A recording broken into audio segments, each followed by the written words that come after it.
आज मैं आप लोगों को छठी बरही का सोहर गीत सुना रही हूँ। कौना मदे माते ले हाथी नियाता, कवना मद महावत हो। अरे कवना मदे माते ले कवना बाबू भैया ना मनावेले भैया ना मनावेले हो। अरे कवना मदे माते ले कवना बाबू भैया ना मनावेले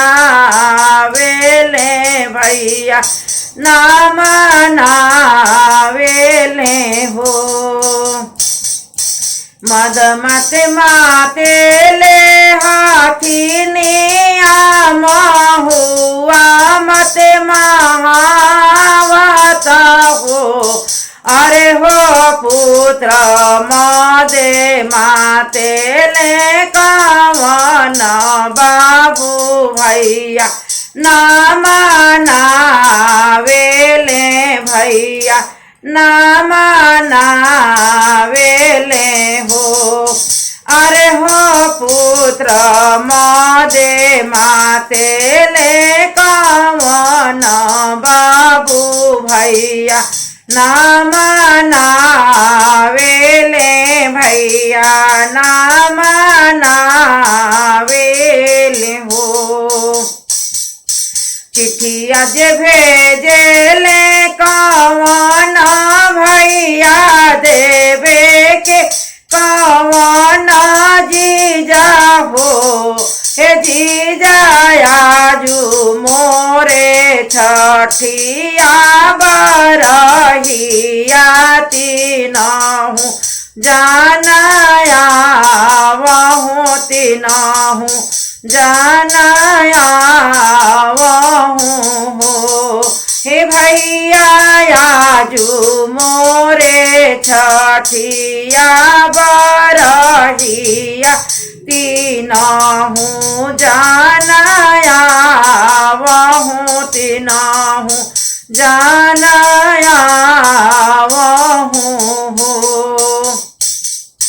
घोड़ावाही आवेले कवन जीजा डरिया कवनी दीदी हो।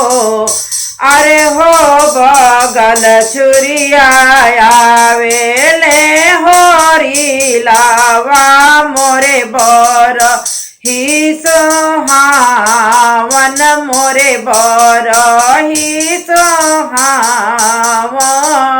हो।